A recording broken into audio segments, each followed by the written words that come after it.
le Kenya soutient le plan africain de l'Italie malgré les critiques sur son financement.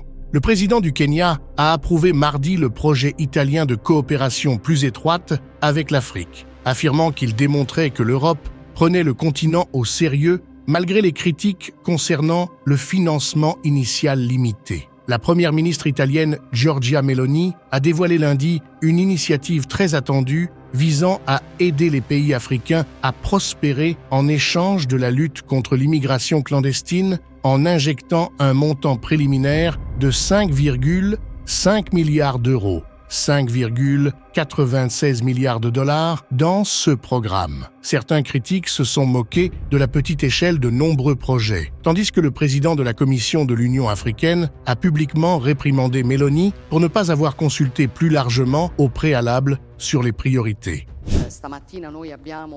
Ce matin, nous avons voulu parler de cette idée du plan Mattei à partir de projets concrets. Le thème du partage peut probablement surgir de là, dans le sens où cela semblait être une chose convenue. Mais ce n'est clairement pas le cas. Le sommet est fondamental pour partager non seulement la stratégie, mais aussi la définition finale du projet qui a été une étape dans ce travail que nous faisons.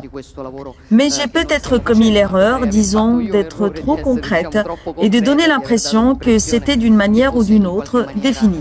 Mais le président kenyan William Ruto a déclaré que le plan dit Mattei, du nom du défunt fondateur du géant italien de l'énergie ENI, représentait un bon début. Chaque voyage commence par un pas simple. Et je pense que le pas le plus important a été franchi, que nous sommes en train de recalibrer notre relation avec l'Italie en tant que continent, a déclaré Ruto.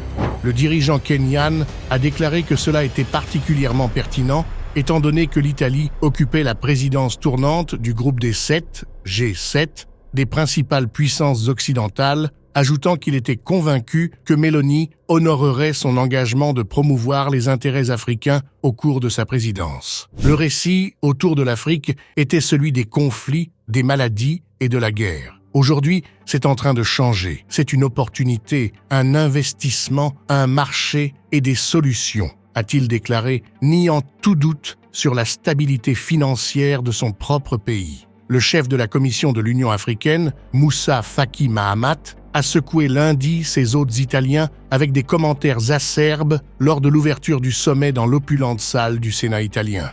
L'Afrique est disposée à discuter les contours et les modalités de sa mise en œuvre. Je dois insister ici sur la nécessité de joindre les actes aux paroles. Vous comprendrez bien que l'on ne puisse se suffire de seules promesses souvent non tenues. Dans ce combat, l'Afrique est consciente qu'elle doit assumer ses responsabilités pour promouvoir et faire respecter les principes de son partenariat d'une part et centrer ce partenariat sur ses priorités. Je dois ici, pour être plus clair, réitérer certaines précédentes déclarations et souligner avec force que l'Afrique ne tend pas ses mains aux partenaires en mendiant, en n'offrant rien. Notre ambition est plus élevée. Nous plaidons en faveur d'un changement de paradigme pour un nouveau modèle de partenariat qui trace la voie vers un monde plus juste et donc plus pertinent pour construire la paix et la prospérité à travers les points d'amitié et non par des barrières de sécurité perçues comme des barrières d'hostilité. Les ennemis politiques nationaux de Meloni l'ont accusé d'avoir trompé ses invités, affirmant qu'une grande partie de l'argent qu'elle avait promis avait déjà été annoncée auparavant.